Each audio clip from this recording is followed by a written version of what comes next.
इस वीडियो को देखने वाले सभी दर्शकों को हमारा नमस्कार। अभी थोड़ी देर में आप सुनेंगे योगी श्री आनंद जी को, जो कुंडलिनी और सहज ध्यान योग के विषय में अपने गहन अनुभव एवं पुरुषार्थ द्वारा प्राप्त ज्ञान की सहायता से हम सबको जानकारी देंगे। योगी श्री आनंद जी ने 26 साल की आयु में सितंबर 1984 से दिल्ली शहर में अपनी साधना आरंभ की थी। फिर मिरज, महाराष्ट्र में अपनी गुरु माता परम पूज्य मालती देवी बालजी के मार्गदर्शन में कठोर अभ्यास किया।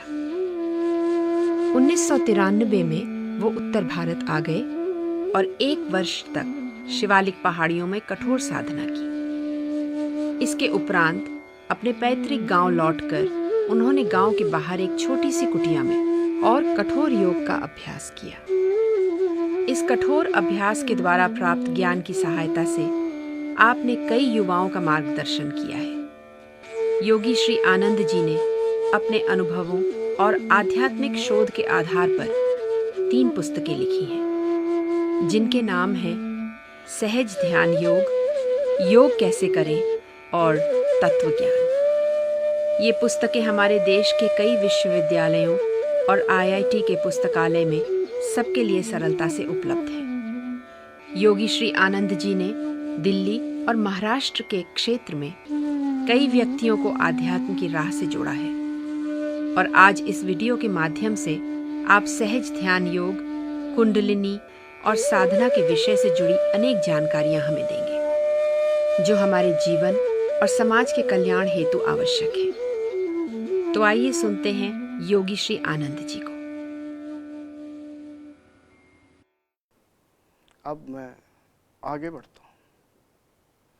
जिस समय आपको चार्ट पर 1 घंटे का अभ्यास हो जाए, अगर आप त्राटक सिर्फ ध्यान लगाने के लिए ही कर रहे हैं, यानी अभ्यास कर रहे हैं, कोई बात नहीं, आगे करने की कोई आवश्यकता नहीं है।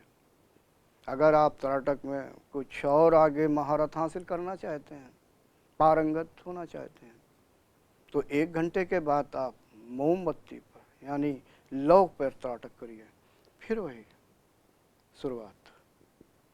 आप लौ पर भी त्राटक कर सकते हैं। लौ पर त्राटक करने के लिए जिस जगह पर आप त्राटक कर रहे हैं वहाँ पर अंधकार होना जरूरी है, अर्थात कमरे में पूर्ण रूप से अंधकार होना चाहिए और मोमबत्ती की जो लौ है, लौ की जो ऊपरी सिरा है, नोक है, आपके आँखों के सामने बिल्कुल एक लेवल पर होनी चाहिए। आँखों को ऊपर उठा के ना देखना पड़े, अर्थात दृष्टि को ऊपर की ओर ना करनी पड़े, ना नीचे की ओर, लेवल एक ही होना चाहिए। इसमें एक फ़र्क होगा, जब आप मोमबत्ती पर त्राटक करेंगे तो आँखों में जलन होगी। हाँ, यदि आपके पास ऐसा हो सकता है कि आप घी के दीपक पर आप त्राटक करें तो कहीं ज़्यादा अच्छा है, क्योंकि मोमबत्ती की लौ से थोड़ी कार्बन भी निकल सकती है, जो आपके श्वास के लिए हानिकारक हो सकती है। अगर उपलब्ध नहीं है तो इस पर मोमबत्ती पर कर सकते हैं। जब आप मोमबत्ती पर करेंगे और आपको बिंदु पर 1 घंटे है तो मोमबत्ती के लौ पर त्राटक करते समय 1 घंटा नहीं हो पाएगा। मुश्किल से 10 मिनट में ही आपकी आंखों में जलन होने लगेगी, आपकी आंखों में खुजलाहट होने लगेगी, आपके आंखों से आंसू निकलने शुरू हो जाएंगे। मगर सोचिए नहीं, चिंता का विषय नहीं है, क्योंकि बिंदु पर किसी प्रकार का वैसा तेज या ऊष्मा नहीं निकल रही थी, मगर इसमें लौ की ऊष्मा के कारण आपका सीधे सूक्ष्म रूप से भी संपर्क हो रहा है अदृश्य किरणों के द्वारा, इसलिए उसकी गर्मी आपके आंखों में आ रही है, इसलिए जल्दी से उसमें खुजलाहट, गर्मी या परेशानी से महसूस हो रही है। आप उसी का त्राटक का अभ्यास करिए।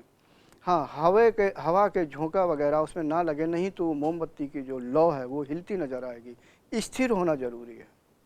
इस तरह से आप धीरे धीरे आप अपना अभ्यास बढ़ाइए। उस पर अभ्यास बढ़ाने के लिए आपको बहुत ज़्यादा आगे नहीं जाना है। आपको ज़्यादा से ज़्यादा 35-40 मिनट मोमबत्ती का अभ्यास बहुत होता है एक साधक के लिए। हाँ, जिन लोगों का लक्ष्य कुछ और होता है, वो विषय यहाँ पे नहीं लेना चाहता हूँ, क्योंकि मेरा विषय नहीं है, मेरा मार्ग नहीं, वो लोग बहुत आगे जाते हैं। लेकिन हमें ध्यान करना है तो उसके लिए हमें 35-40 मिनट का अभ्यास बहुत ज़्यादा होता है। लेकिन जिन साधकों के अंदर ये हो कि मुझे गुरु पद पे जाना है, मार्गदर्शन करना है, तो थोड़ा और आगे बढ़ें। जब उनका मोमबत्ती के लौ पर अभ्यास 35-40 मिनट का हो जाए, तो अब अभ्यास करने के लिए थोड़ा बाहर आएँ, गांव से बाहर, शहर से बाहर। घर के अंदर अभ्यास नहीं होगा। और वो अभ्यास करना है पेड़ पर। किसी ऐसी जगह पर जाएं जहां पर दूर से पेड़ दिखाई दे, सिर्फ पेड़, ऊंचा पेड़। आप किसी ऊंचे पेड़ को दूर से देखिए और ऐसा पेड़ निश्चय करिए कि ऊपरी सिरे पर नोक जैसी निकली हो। आपकी दूरी कुछ भी हो सकती है, 500 मीटर या ज़्यादा अथवा थोड़ा बहुत कम। आप उस पेड़ की ऊंचाई यानी जो सबसे ऊपरी सिरा है नुकीला, उस पर देखिए। जब आप उसको देखेंगे तो आप कुछ ही समय में पाएंगे कि पेड़ के पीछे जो आसमान है, अंतरिक्ष है, आकाश दिखाई दे रहा है, उसमें पीले रंग का बिंदु नहीं बल्कि बहुत बड़ा धब्बा दिखाई देगा। अब बताने की तो ज़रूरत नहीं है, क्योंकि पीले रंग का जो धब्बा है वो आपका ही पृथ्वी तत्व का रंग दिखाई दे रहा है। लेकिन इसलिए आपको इतना दूरी का करना है क्योंकि धीरे धीरे हमें त्राटक का अभ्यास इतना ज़्यादा बढ़ाना है कि हम कहीं से भी दूर से भी त्राटक का प्रभाव दूसरे पर डाल सकते हैं। उसके लिए हमें दूरी का भी अभ्यास करना है, इसलिए हमने पेड़ को चुना। इसी तरह से जैसा कि इसमें बिंदु पर मैंने बताया कि धीरे धीरे जो ये प्रक्रिया, धीरे धीरे जो क्रम बाई क्रम जो बढ़ता जाएगा, पीला रंग, लाल रंग, नीला रंग वगैरह, इसी तरह से पेड़ में भी होगा। काफ़ी समय तक अभ्यास करिए तो एक समय ऐसा आएगा कि ये नीले रंग की किरणें आपको लगेंगी कि अंतरिक्ष में सामने की ओर बहुत बड़े गोले के आकार में दिखाई दे रही है। वो गोला नीले रंग का होगा और उसका व्यास लगभग 2 फीट के लगभग होगा। 2 फीट, 1.5-2 फीट या इससे बड़ा भी, बहुत ही चमकीले नीले रंग का होगा। जब आपका अभ्यास यहाँ तक आ जाएगा, समझ लो कि आपकी अवस्था काफ़ी आगे आ गई। अब आप आगे बढ़ने के लिए सूरज पर अभ्यास करने की कोशिश करिए। आप अपने आप को ऐसी जगह पर रखिए कि जहाँ से पृथ्वी से उगता हुआ सूरज दिखाई दे, अर्थात उगते हुए सूरज का ही दृश्य है। आप किसी ऐसी जगह को चुनिए, उगते हुआ सूरज जब दिखाई देगा तो आप उगते हुए सूरज को देखें, क्योंकि उस समय उसमें ज़्यादा प्रकाश नहीं होता है, आपकी आंखों पर ज़्यादा गलत प्रभाव नहीं पड़ेगा। जब आप उसे टकटकी लगा करके देखेंगे तो देखेंगे जो सूरज बड़ा सा दिखाई देता है लाल रंग का, उसके अंदर जो लाल रंग होता है वो हिलता हुआ दिखाई देगा, कंपन करता हुआ, या उसी गोलाकार जो सूरज है उसी आकार के अंदर कुछ विशेष प्रकार की क्रिया हो रही। आप सोचेंगे कि ये सूरज तो हिल रहा है, ऐसा क्यों हिल रहा? वैसे अभी तक देखता था सूरज हिल नहीं रहा होता था, अब क्यों हिल रहा है? दरअसल सूरज नहीं हिल रहा, बल्कि हमारे मस्तिष्क में जो क्रिया हो रही है वो कंपन कर रही है। वो हमारा वायु तत्व है, वो कंपन कर रहा है, हमारा मस्तिष्क कंपन कर रहा है, इसलिए हमें सूरज हिलता हुआ दिखाई देता है। कोई बात नहीं, हिलता हुआ दिखाई देना, उसी में आप अपनी दृष्टि स्थिर रखिए, धीरे धीरे अभ्यास करिए। हाँ, सूरज का अभ्यास करते समय ज़रा मार्गदर्शक से कुछ ज़्यादा जानकारी कर लीजिए, क्योंकि इसका अभ्यास करना थोड़ा खतरनाक है।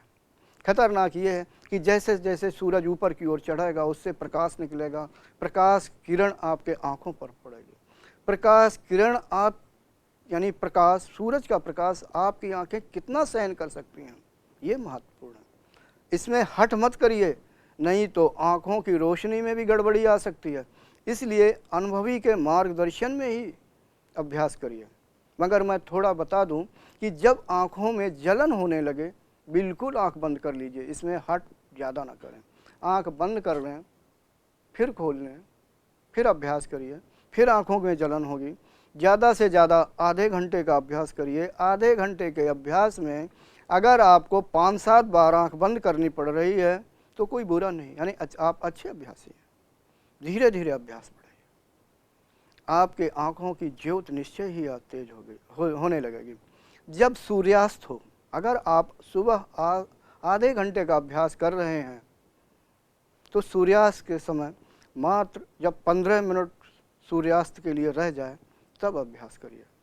इसी तरह से बहुत समय तक जब आप अभ्यास करेंगे तो एक समय ऐसा आएगा कि आपको प्रत्यक्ष बिना त्राटक किए हुए आपके आँखों के द्वारा नीले रंग की किरणें, अत्यंत चमकीले नीले रंग की किरणें, दूर तक धब्बा दिखाई देगा नीले रंग का। और उसका व्यास जितना दूर, यानी आप अगर आकाश को देखेंगे, हो सकता 1 मीटर व्यास का धब्बा दिखाई दे, हो सकता 2 फीट व्यास का हो। अगर आप अपने नज़दीक किसी 100 मीटर दूर के किसी पुरुष को देखेंगे या 100 मीटर दूरी के दृश्य को देखेंगे तो लगभग 1-1.5 फीट के व्यास का धब्बा दिखेगा। सुनने में बड़ा अटपटा लगता है, मगर सत्य है। सत्य ही नहीं, परम सत्य है। मैं अभ्यासी हूँ, मैंने इसमें पारंगता प्राप्त की है। इस अभ्यास के आधार पर ही सब बोल रहा हूँ। ऐसे अभ्यासी की आँखों के द्वारा सामर्थ्य बहुत ही बढ़ जाती है। मगर एक बात और है, इस अवस्था पर आते आते सालों गुजर जाते हैं। ये अवस्था जल्दी प्राप्त नहीं होती है। जो मैंने ये नीले रंग का अभी अवस्था को कहा हुआ, ये कारण शरीर का होता है। सूर्य पर मैंने बहुत ही अभ्यास किया हुआ है, अब तो नहीं किया है, लेकिन ये मैंने कब किया है, 93 से लेकर के 97-8 तक, जब मेरी कुंडलनी पूर्ण रूप से स्थिर हो चुकी थी।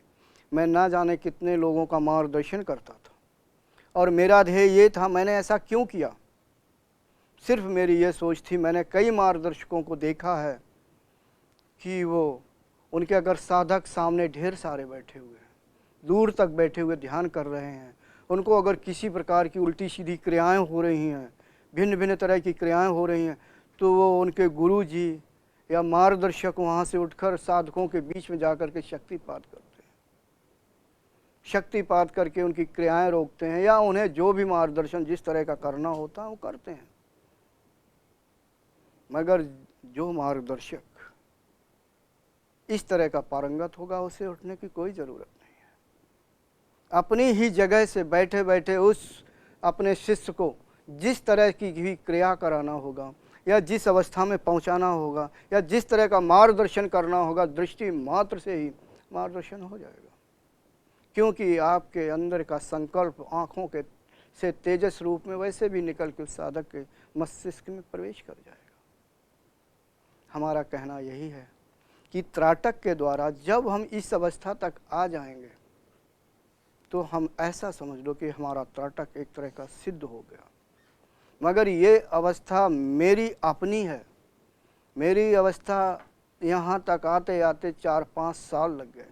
बता तो मैंने 5-10 मिनट में दिया, मगर जिन साधकों की अवस्थाएं यहाँ तक नहीं है अथवा नहीं है, उनकी तो सालों साल लग जाएगी। मैं नहीं जानता कितने समय लगेंगे। नए साधकों के लिए इतना ही है कि वो चार्ट पर 1 घंटे के लिए करें। अगर वो ऐसी साधना करना चाहते हैं, त्राटक की इस अवस्था तक पहुंचना चाहते हैं, तो उन्हें लंबा समय ऐसा गुजारना पड़ेगा किसी अनुभवी मार्गदर्शक के उसमें। हाँ, मैं ये भी बताना चाहता हूँ कि आपको अगर अच्छा मार्गदर्शक बनना है तो निश्चय ही आप त्राटक में अभ्यास करिए, पारंगत होइए। इसमें बहुत ही शक्ति है, किसी को कुछ करने की ज़रूरत नहीं है। मैंने बहुत से मार्गदर्शकों को देखा है कि साधकों को गलत ढंग की क्रियाएं हो रही हैं, भिन्न भिन्न तरह के उछल कूद कर रहे हैं, पता नहीं क्या क्या कर रहे हैं। कहने में तो बड़ा विचित्र सा लगता है। ये सब क्रियाएं गलत हैं, ये अच्छा सही नहीं है। साधना का अर्थ है शांत होकर के एकदम से सीधा चुपचाप, जिसे कहते ठूठ की तरह बैठना चाहिए। अगर वो विभिन्न तरह की उल्टी पुल्टी क्रियाएं कर रहे हैं तो उनके ये प्राणों की गड़बड़ी है। प्राणों में अशुद्धता होने के कारण कभी वो इधर को हाथ फेंकते हैं, कभी उधर को फेंकते, पैर चलाते, उछल कूद करते हैं, ज़मीन पर लेटते हैं, पता नहीं क्या क्या क्रियाएं करते हैं। ये योग नहीं है, योग की विकृति है। ये मार्गदर्शक की जिम्मेदारी है कि ऐसे क्रियाओं को रोके। अगर उससे ये क्रियाएं नहीं रुक सकती हैं तो मार्गदर्शन करना बंद कर दें। पहले खुद अभ्यास करें, अभ्यास की इस अवस्था तक आएँ कि अपने अनुसार साधक को ठूठ की तरह बिठा दें, तब इस पद पर बैठने की अधिकारी है। माफ़ करना, ऐसे बहुत से मैंने गुरु पद पे देखा। हमारा उनके लिए ये संदेश नहीं है कि वो योग्य नहीं है। हमारा ये संदेश है, उतने शिष्य बनाइए जितने का कंट्रोल कर सकते हैं। क्योंकि मैं त्राटक पर बोल रहा था, गुरु को शिष्यों तक जाने के लिए, या मान लो उनके सारे 1000 शिष्य एक बार में ध्यान कर रहे हैं, उनके बीच में जाने की कोई आवश्यकता नहीं है। थोड़े ऊंची जगह पर बैठिए और उनके सिर्फ मस्तक को देखिए, सिर को देखिए, कंट्रोल होंगे। क्यों नहीं कंट्रोल होंगे? अगर नहीं हो रहे हैं तो उनके अभ्यास की कमी है। बिल्कुल कंट्रोल करिए, अपना अभ्यास बढ़ाइए। अच्छा, और ये त्राटक कई कार्यों में प्रयोग हो सकता है। एक अध्यात्म के लिए तो है ही है, मैंने अति संक्षेप में बताया। इसके अलावा हम भौतिक जीवन में प्रयोग कर सकते हैं। ऐसा नहीं कि अध्यात्म जीवन वाला ही करें, भौतिक जीवन के लिए तो ये भी है कि जिन लोगों के चश्मे लग जाते हैं, आजकल देखो तो मैंने देखा है कि छोटे छोटे बच्चे हैं, पढ़ने जा रहे हैं, अब क्या कहें, 10 साल का बच्चा चश्मा लगाए हुए है। कितने दुख की बात है। खैर बच्चे ने तो नहीं देखी, लेकिन मैंने अपने बुजुर्गों को देखा है कि वो चश्मे नहीं लगाते थे, 70-70, 80-80 साल के हो जाते थे। क्यों? उनकी आंखें बिल्कुल सही होती थी। आजकल जिसको देखो वही चश्मा लगाए हुए। ये हमारी दृष्टि की कमी है। तो जहाँ तक मैं अभ्यास के आधार पर ये बताना चाहूँगा, जिनका चश्मा अभी शुरुआत ही हुआ है लगाना, आधा नंबर, 1 नंबर, 1.5 नंबर तक है, तो थोड़ा बहुत अभ्यास कर लें। उन्हें मोमबत्ती पर सूर्य अर्पण करने की कोई ज़रूरत नहीं है, सिर्फ चार्ट पर ही अभ्यास कर लें, तो उससे धीरे धीरे उनका चश्मा उतर जाएगा। कोई मैं चश्मा बताने के लिए या रोग दूर करने यहाँ नहीं बताया, लेकिन मैंने इसलिए बताया कि मैंने विद्यार्थियों को देखा होगा। मैंने देखा हुआ कि विद्यार्थियों की स्मृति, याददाश्त बड़ी कमज़ोर होती है। उन्हें ये शिकायत होती है, कई लोगों ने प्रश्न किया, गुरुजी मैं याद करता हूँ शाम को, सुबह भूल जाता हूँ। वास्तविकता तो ये है, उनकी स्मृति कमज़ोर है, उनकी मस्तिष्क की सूक्ष्म कोशिकाएं पूर्ण रूप से विकसित नहीं है। थोड़ा बहुत याद हुआ और बंद हो गया। क्यों? उनका मन एकाग्र नहीं है, मन भागता रहता है, मन भगाते रहते हैं। एक नियम है, मन को जब हम एकत्र कर लेंगे, मन की वृत्तियों को एकत्र कर लेंगे तो मन सशक्त हो जाएगा। साफ जाहिर है, वृत्तियाँ इधर उधर भाग रही हैं, अर्थात मन कमज़ोर है। क्यों? वृत्तियों का स्वामी है। नियम है, जब कोई भी चीज़ भिन्न भिन्न कई जगह पर बिखरी होती है तो वो कमज़ोर होती है। जैसे सूर्य की किरणों को देखें, दिन में दोपहर में सूर्य भले ही तपता हो, मगर कोई ज़्यादा प्रभाव नहीं डाल सकता। अगर उन्हीं किरणों को लेंस पर ले लें तो शायद उस जगह पर तुरंत आग लग जाएगी। अर्थात वो किरणें जब हम एक ही जगह पर डाल रहे हैं, एक ही बिंदु पर समेट कर डाल रहे हैं, तो अत्यंत सशक्त हो जाती हैं। ठीक इसी प्रकार जब अपनी वृत्तियों को एक जगह केंद्रित कर लेते हैं, इसका अभ्यास हो जाता है, तो वो मन हमारा सशक्त हो जाता है। जब इंद्रियां भोग पदार्थों पर भिन्न भिन्न जगहों में भागती रहती हैं तो वही मन कमज़ोर होता है। जिन लोगों का मन कमज़ोर होता है वो अपने जीवन में सफल ज़्यादा नहीं होते हैं, अन्य उन लोगों की अपेक्षा जिनका मन सशक्त होता है। सशक्त मन वाला हमेशा अपने लक्ष्य को जल्दी प्राप्त करता है, चाहे विद्यार्थी हो, चाहे योगी हो, साधक हो या अन्य कोई। साधकों, अभी मैंने थोड़ी देर पहले बताया जो अभ्यास के लिए कि पेड़ पर अभ्यास करो। मैंने इतनी दूरी के लिए क्यों बताया? सूर्य पर अभ्यास करो, इतनी दूरी के लिए क्यों बताया? एक तरफ मैं चार्ट के लिए कह रहा हूँ कि 1.5-2 मीटर की दूरी का अभ्यास करो, और जब वो 1 घंटे तक अभ्यास हो जाए तो ठीक है, आगे क्या करना, मन एकाग्र होने लगेगा, मन ध्येय वस्तु पर एकाग्र होने लगेगा, ध्यान लगने लगेगा, आगे का मार्ग तय होने लगेगा, यानी आपका अभ्यास बढ़ने लगेगा। मगर अभी मैं यही भी कह रहा हूँ कि त्राटक उस पर भी करो, पेड़ पर भी करो, सूर्य पर भी करो, इतनी यानी आगे के लिए मैंने बढ़ा दिया। अब ये कैसे पता लगे कि मैंने सूर्य पर जो अभ्यास किया हुआ है हमारा कितना फलित हो रहा है? एक, रात्रि के समय आप खुले आसमान में सोइए, रात्रि अंधेरी होनी चाहिए, अर्थात चंद्रमा ना निकला हो। आप ऊपर की ओर चेहरा कर लीजिए, आसमान के उस तारे को देखिए जो तारा सबसे तेज चमक रहा हो, सिर्फ आप देखिए। जैसे ही आपकी दृष्टि उस तारे की ओर जाएगी तो वहाँ पर छोटा सा 4-5 इंच व्यास का, हो सकता है कि 1 फीट व्यास का नीले रंग का धब्बा बन जाएगा, वो तारा नहीं दिखाई देगा। आप समझ लो कि मेरा त्राटक सही है। हाँ, मुझे एक घटना याद आ गई। उस समय मेरा अध्यात्म से मैं जुड़ा नहीं था, दिल्ली में घूमने गया था। बात शायद सन 78 की या 80 की रही होगी। मैं दूरदर्शन, सरकारी दूरदर्शन यानी ये जो आजकल चल रहा है समाचार चैनल, देख रहा था। वो दिन बुधवार था। उस पर एक योगी जी त्राटक के विषय में बता रहे थे। योगी जी तो बहुत फेमस हुए, नाम नहीं लेना चाहता, आजकल वो है नहीं।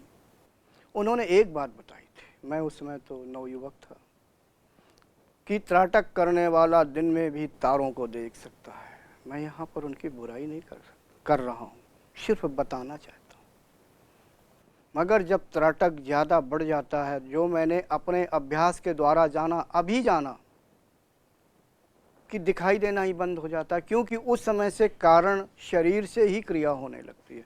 अर्थात दिन में आपको तारे नहीं दिखाई देंगे, बल्कि अगर सर्दियों में सूर्य को देखें, यानी दिसंबर जनवरी में दोपहर के सूर्य को देखें, तो उसका भी तेज आप सहन कर लेंगे। आप बड़े आराम से 1 घंटे तक सूर्य को देख सकते हैं, उसका प्रभाव ही नहीं पड़ेगा।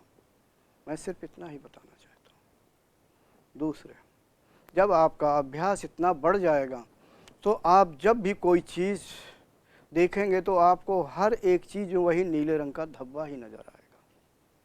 हाँ, थोड़ी परेशानी हो जाती है व्यवहार करने में। यदि आप किसी पुस्तक को पढ़ेंगे, जिस पर भी दृष्टि पड़ेगी, उस अक्षरों पर भी नीले रंग का धब्बा नज़र आएगा, तो पढ़ने में थोड़ी दिक्कत होगी।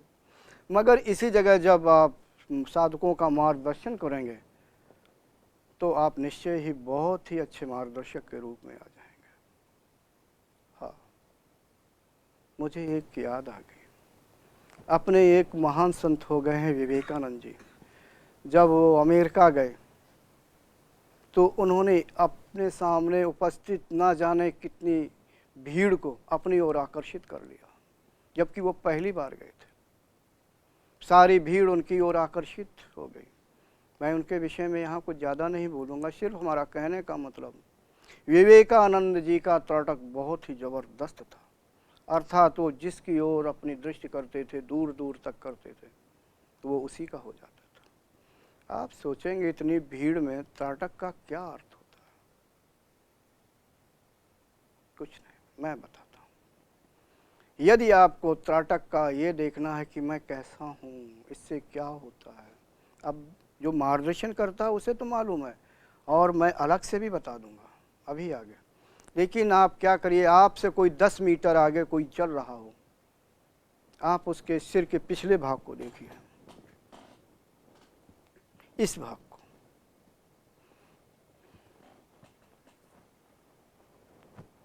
आप उसको जानते हो या ना जानते हो, आदमी से कुछ लेना देना नहीं। आप अपनी दृष्टि को उसके सिर के पिछले भाग पर केंद्रित करके कहिए, ठहर जाओ। मन के अंदर कहिए, ठहर जाओ।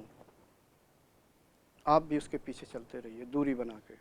वो नहीं ठहरेगा, हो सकता ना ठहरे। फिर कहो, मैं कहता हूँ ठहर जाओ, हो सकता वो ठहर जाए, हो सकता नहीं भी ठहरे। फिर कहो ठहर जाओ, कई बार उसे मैं कहता हूँ ठहर जाओ, तो निश्चय ही फर्क आ जाएगा। हो सकता वो ठहर जाए, और ये भी हो सकता ना ठहरे। फिर उसे संदेश दो, पीछे और मुड़ के देखो, हो सकता देखे, हो सकता ना भी देखे। हमारा मतलब ये है कि अगर वो ऐसी क्रिया नहीं कर रहा तो हताश मत हो। आप बार बार करिए, बार बार अन्य लोगों पर प्रयोग करिए। एक समय ऐसा आएगा कि जैसे आप कहेंगे ठहर जाओ, वो अपनी जगह पर खड़ा हो जाएगा। वो ये नहीं जानेगा मैं क्यों ठहर गया। आप कहोगे पीछे मुड़ जाओ, तो पीछे मुड़ जाएगा। आप कहोगे पीछे की ओर देखो, पीछे ओर की देखो। अगर उससे कोई पूछे कि आप पीछे क्यों देख रहे हो, वो उस अवस्था में नहीं बता पाएगा। आप सोचोगे ऐसा कैसे होता है, मैं संदेश अपने मन के अंदर दे रहा हूँ, वो ऐसी क्रिया कैसे कर रहा है। साधारण सी बात है। आप जो मन के अंदर कह रहे हैं, मन के द्वारा जो संदेश दे रहे हैं, वही तो वृत्तियाँ तेजस रूप में उसके मस्तिष्क में टकरा रही हैं, पिछले वाले और लघु मस्तिष्क में टकरा रही हैं जाकर के। आपका मन अत्यंत सशक्त है, उस व्यक्ति का मन कमज़ोर है, आपसे बहुत ही कमज़ोर है, तो आपके मन ने उसके मन को कंट्रोल कर लिया। जैसा आप संदेश देंगे वैसा ही उसका मन करेगा, जैसा मन करेगा उसका भौतिक शरीर भी वैसे कार्य करेगा। ऐसी अवस्था में हो सकता उसे होश हो सकता ना जाने। ये अवस्था तो थोड़ी आगे आती है। इससे अच्छे भी कार्य हो सकते हैं, इससे बुरे भी कार्य हो सकते हैं। इससे अच्छे कार्य ये हो सकते हैं, इससे दूसरे के रोग भी दूर हो सकते हैं, दूसरे को नुकसान भी पहुंचाया जा सकता है। जो दूसरे को नुकसान पहुंचाते हैं निश्चय ही घटिया और निम्न श्रेणी के व्यक्ति होते हैं। जो दूसरों को परोपकार के लिए होते हैं, कार्य करते हैं, निश्चय ही श्रेष्ठ पुरुष कहे जाते हैं। उदाहरण के लिए किसी का सिर दर्द हो रहा है, हालांकि मैं अध्यात्म के विषय में बोल रहा था लेकिन बोलते बोलते यहाँ तक आ गया, फिर भी मैं साधकों को बताना चाहता हूँ, किसी का सिर दर्द कर रहा है, आप एक बार उसे गौर करके देखिए, आपका सिर दर्द नहीं हो रहा है, मैं कहता हूँ नहीं हो रहा है, संदेश भेजिए इस तरह का, उसका सिर दर्द होना ठीक हो जाएगा। और भी उसे कोई परेशानी है, धीरे धीरे छोटे स्तर से ऐसा अभ्यास करिए, होने लगेगा। सुनने में बात अटपटी लग रही होगी मगर यही सत्य है। इसी प्रकार से मार्गदर्शक के लिए है। मार्गदर्शक अगर बनना है, सशक्त बनना है तो इसका भी अभ्यास करो। सबसे पहले कुंडलिनी की जिसकी पूर्ण यात्रा हो चुकी हो, अर्थात जिसके 6 चक्र खुल चुके हों, कुंडलिनी का पूर्ण यात्रा हो चुकी हो, अगर ऐसा व्यक्ति अभ्यास करके इस अवस्था तक आता है तो निश्चय ही अच्छा मार्गदर्शक कहा जा सकता है। क्यों? वो एक बार में 500 शिष्यों को मार्गदर्शन करने की सामर्थ्य भी रखता है। उसे कहीं जाना नहीं, अपने यहाँ बैठ करके ही समाधि अवस्था, ध्यान की अवस्था तक पहुँचा देगा। हमारा ये कहने का मतलब, त्राटक बहुत ही उपयोगी चीज़ है। यदि हम अध्यात्म में ना जुड़े हों, सिर्फ भौतिक में ही हों तो भी त्राटक है। क्यों? हमारी इच्छाएं चलती ही रहती हैं, मन इतना चंचल है कि हम खाली बैठे हैं, चुपचाप बैठे हैं, एकांत में बैठे हैं, लेकिन फिर भी मन भाग रहा है। हम यहाँ ज़रूर बैठे हैं लेकिन मन पता नहीं कहाँ कहाँ भाग रहा है। ये हमारे मन की कमज़ोरी है, या हम किसी भी बात का निर्णय नहीं ले पा रहे हैं, बड़े दुखी हैं, ये भी मन की कमज़ोरी है। जो त्राटक करते हैं उनका मन एकाग्र होता है, जो त्राटक नहीं करते हैं उनका मन एकाग्र ना होने के कारण बलिष्ठ नहीं होता है, कमज़ोर होता है। वैसे मैं बता दूं, संसारी आदमी जो सिर्फ संसार में व्यवहार करते हैं, अध्यात्म से मतलब नहीं है या त्राटक से मतलब नहीं है, उनका मन कमज़ोर होता है। और ऐसे व्यक्तियों को अगर जो वो त्राटक करते हैं तो एकांत में बैठ करके भी वो आराम से शांति को प्राप्त हो सकते हैं। और शांति क्या है?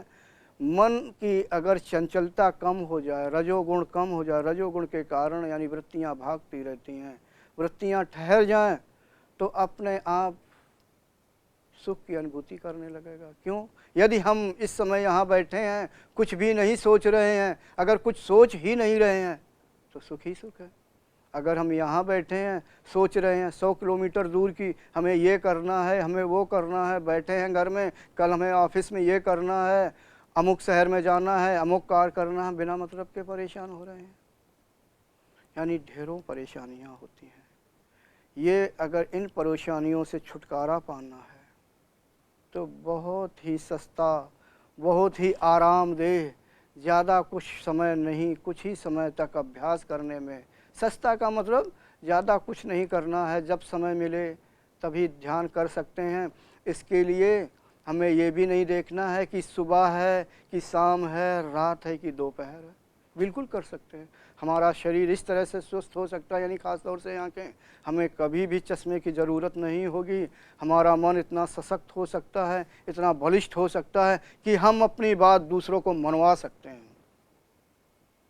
देखो जादूगरों को कि अपनी गलत बात दूसरे को, यानी जो दर्शक होता है, जो जादूगरी देख रहा होता है, उसको मनवा देते हैं। अगर वो रस्सी को हिला के कहता है कि नाग है, हिल रहा है, तो देखने वाले नाग समझते हैं।